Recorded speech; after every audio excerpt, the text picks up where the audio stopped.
I wanted to talk to you about the evolution of the media agency as we know it, and it's sort of been happening pretty quickly, and data has been a big part of that. How has that transformed and changed Havas? It's transformed Havas pretty incredibly, and I think to the point where Havas is now leading the marketplace.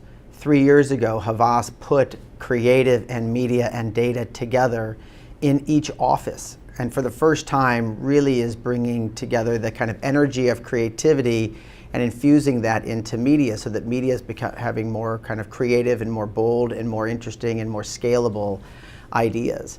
I used to run a digital agency. I've run a media agency before in the past, but only Havas has really pulled together what I think clients want more than anything else, and that is one agency that understands the full gamut of issues that clients have and potential solutions that clients can tap into to drive their success.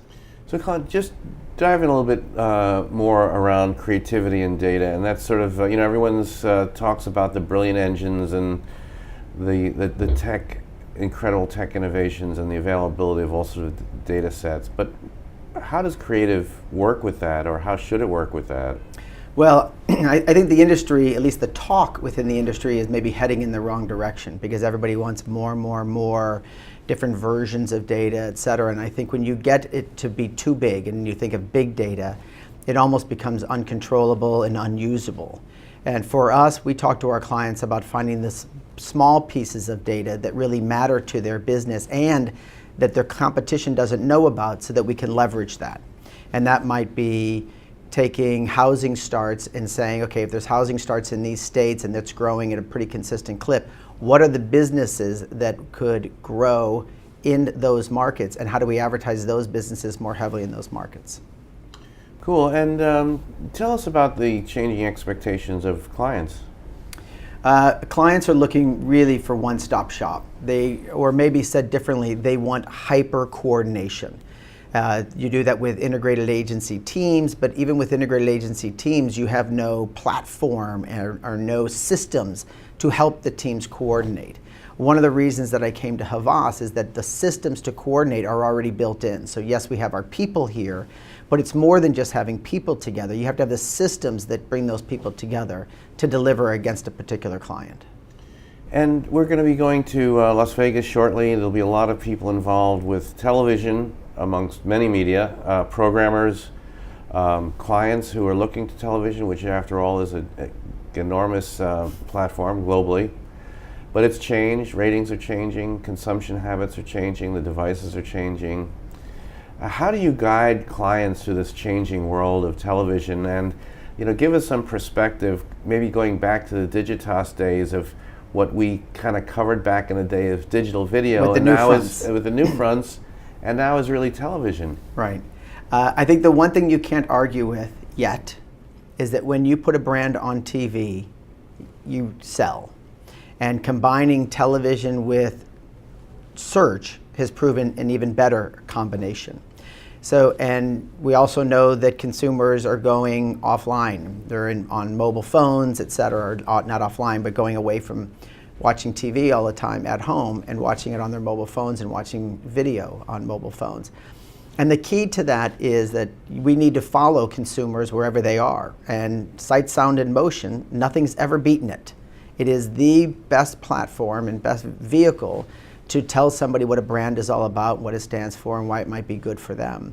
So as we go into following that consumer and wherever that consumer is going, I think we have to follow them in mobile and in video, but we don't have to jump off a cliff.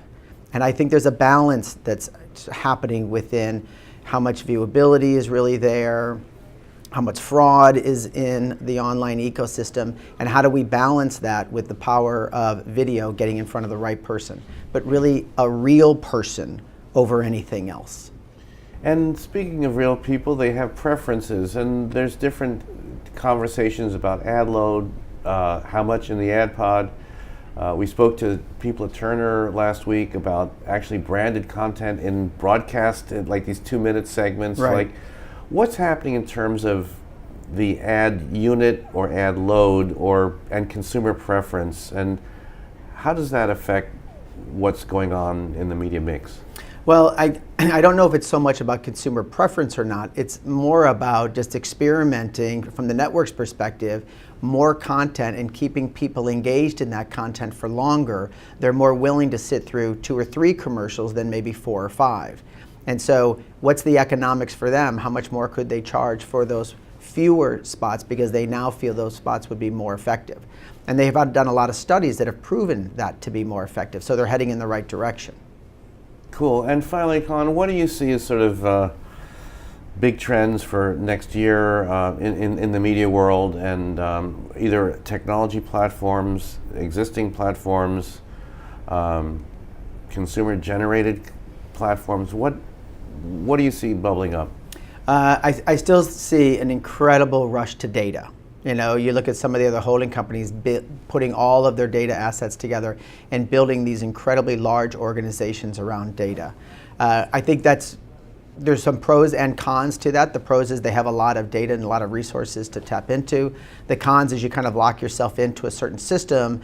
And as we've seen the pace of change in this industry, you can get caught up trying to protect your point of view when there's been other sources and other means to get to those sources are available and maybe potentially less expensive. So I think data is still a very big area where people, especially agencies, are trying to sort out how deep to go and how effective going deeper really means. The other big thing for us is around the Internet of Things and how brands can play a part in responding to kind of different signals in the marketplace. I think artificial intelligence is quite interesting in what Watson is doing, IBM, and what they're bringing to the marketplace, and how leveraging AI's ability to see weak signals as actually the right signal and some weak signals as the wrong signal, and figuring out who to target. It's very interesting things going on in that space. And then I think AR is kind of interesting. It doesn't have the scale yet for brands, but a lot of really interesting experimentation. And for some brands that can't get a dealership in a certain area can now do a lot more in AR and bring their product to life. So there's a lot of interesting things happening there. We're getting ready for CES. What are some of your expectations of the conversations there? Well, I love CES. I think it's, oddly enough, it starts right when the year starts, which is kind of unfortunate, and everybody thinks it's a very difficult time to travel because you're just coming off the holidays. But I see CES in a very kind of clear way as the modern day version of the World's Fair. And you don't go there to see things that are going to happen today. You go there to see what potentially could happen in 3 years, 5 years, et cetera. And I love that we start the year with clients in an incredibly creative environment. So we're talking about their business, but we're doing it in a way that's all around data, it's all around technology, it's all around what's possible. And I think bringing that into the conversation at the very beginning of the year has proven to be very successful for us and for clients.